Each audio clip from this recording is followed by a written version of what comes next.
good morning. Are you sitting there this morning? I have a question for you. Where somebody just came and offered you an opportunity to give you some business, and you're sitting there in a panic or scared because you don't know what to say or how to do it? Or is it worse to me is that you have a canned presentation and you're all ready to give it to them and you want to know if that's the right thing to do? Well, that's our topic for this morning, and we want to talk about, making your company exceptional. That's what we talk about pretty much every week, is how we can either manage by exception or what processes can we put into place that make you exceptional and sets you apart from all the other companies that do similar services to yours. So the first thing I want to tell you is that I got a call this week from one of my clients who said that they had exactly this situation. They had somebody called them, wanted to know how much they charge, said they wanted to use their services, and asked for some information, which seems all harmless enough, except she wanted to make sure that the information she was going to provide was appropriate and accurate. And when she started to tell me what it was like instantly it was no, you can't do that. She started telling me that her presentation that she'd put together for this opportunity said how great they were, how long they've been in business, the kind of services they do, blah, blah, blah, all this stuff about them, about her company. And instead, what she should have been doing, and what I explained to her, is that she needs to put this into the perspective of the client. If you're the client and you want to look at a company to hire for some kind of services, why would you want to hire them? What problem are they going to solve for you? So we have to turn this presentation around so that we're doing it, we call it WIFM, what's in it for me, from the client's perspective. What's in it for them to work with you? How can you convince them that you're a value-added service? Because that's what's going to make you exceptional and set you apart from everybody else. So the first thing you have to do, is listen. You have to listen to what the opportunity is telling you. Either they're going to tell you that they have a problem that maybe you can help them with, or they're going to tell you that there's something in whatever they're talking about is going to tell you they have a budget concern, they have a problem in their life, they have something that they need help with. Somehow they're going to tell you what their problem is. So you have to listen very carefully to what they say, because if you go in with a canned approach, I'm so sorry. If you go in with a canned approach and you launch into this big spiel that you know is just perfect and you're really proud of it, and you haven't addressed what they're thinking about how they want to use you, then they're going to say no and walk away because they didn't hear what they needed to hear. So you have to find out from them what it is they need to hear so that you can tailor your pitch to that specifically. Second of all, you need to do your research on this opportunity. I'm calling the person an opportunity because I don't know if it's male, female, business, what kind of an opportunity it is, but whatever it is, you need to do some research. LinkedIn is a great place to go for individuals, even companies. Sometimes it'll tell you what they do for a living, where they live, how busy they are, what their skill sets are, so that you can offer complementary skill sets that will help them have a more rounded life. There's all kinds of information out there that will help you. You also can go through your social media. And I know this sounds like you're being a stalker, and I don't mean for it to, and I don't expect you to spend hours and hours doing this, but quickly you need to look and see what kind of life do they lead and how you can formulate a plan of how you can best help them.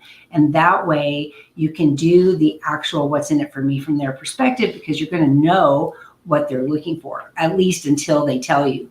One of the best questions to ask somebody when you first meet them is, how can I best help you? Or how did you envision working together, so that you can hear what their thoughts are? Because I guarantee you, whatever you think they want is not what they want. You have to learn how to listen to what they say and then quickly adjust your presentation to take all of that into account. It takes practice. You're not going to get it the first time. It takes a little bit of time to get, but you can get it. I trust that you can get it. And if you can't, you've got somebody like me you can always come to, and we'll help you with it. But you've got to learn how to tailor your presentation to the audience so that you can, what is it they say, Jeff? Know your audience, right? So you have to know your audience, and it's going to vary from individual to individual. One person who needs somebody to assist with some house work or running errands is over here, and there might be somebody else who same age, same demographic, same everything, but what they really need is some help in the office or virtual research or data entry or something completely different. So you want to really suss that out and figure out what they need. Number 3 is that you need to, when you write your response to the request or the request for information, when you go to write it, I can almost promise you that you're going to write it from your own perspective, because it's our human nature. It's how we think. We think from our perspective. So you'll have to go back through it and now turn it around from their perspective. And even me, who has done this for many, many years and knows better, I sometimes fall into that trap also. And I have to go back and change out what I'm saying, so I can rotate it around so that it's answering is from their perspective. A good way to tell which side you're writing it from is whether you're using a lot of I's or we's. If you're saying I do this and I do that, or we as a company do this and we as a company do that, you're talking about who you are. We need to say what you need. For example, somebody might say, when you ask them how they can best use you, they might say, I've been looking for somebody to help out in my home office twice a week for 4 hours at a time. I've got a bunch of filing that I'm way behind on. I need some help doing some data entry on my QuickBooks, which is pretty simple. Even if you're not financially aware, I can show you exactly what you need to do.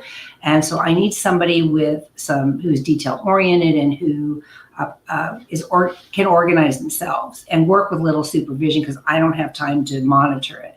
Now that they just told you everything they needed. So now when you do your presentation, you're going to say, as a company, we have provided many clients with office support assistance and have excel in the area of organization and data entry. And our attention to detail is bar none. We could absolutely help you. Now you've used all the same buzzwords that they need and heard, so that they can relate to it, and they go, oh, this is just what I'm looking for, and then they will hire you.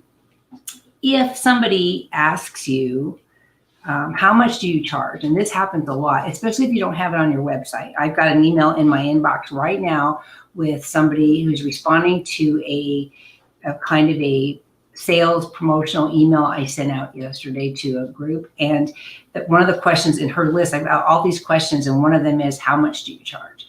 So what I always say is that we customize all of our work to each individual client, and that we have found that the best thing that we can do is collaborate with you to determine exactly what you need, so that we can give you the most value-added service possible.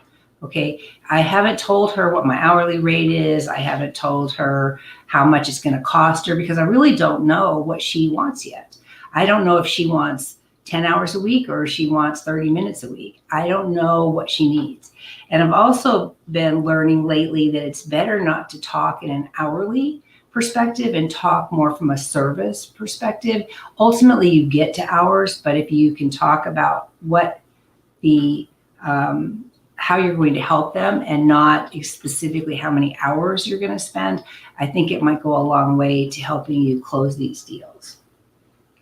Okay, so you really want to look at and focus on customizing for every person, making sure you meet their needs, and listen to what they have to say, and then tailor your presentation to that exact desire, what they need. You want to always make it for what they need from their perspective. Okay, do we have any questions, Jeff? No questions yet this morning? Okay, so this is going to be a short one today, because that's the most important thing I wanted to tell you, is that you have to reformat your presentations from the client perspective so that you can be exceptional and stand out above the crowd of all the other people who are trying to win this person's business. You can do it. I have trust in you. I guess I should tell them who I am. I always forget to do that. I'm Leslie Spoor I own Concierge Business Solutions. We are a consulting, education, training, and software company for the lifestyle management industry. And actually our training applies to pretty much any small business owner because we do industry best practices. Say that fast 3 times. So if you need help, I think my contact information is on the screen. We do have a new Facebook page where we are doing ongoing education, training, and videos. So it's called the Center for Concierge Business Education. I had to think for a minute early in the morning here. The Center for Concierge Business Education. Look it up and join our group and see how much you can learn and how much we can help you, because we'd love to help you. Until next week, I'm Leslie Spoor, and I'll talk to you soon.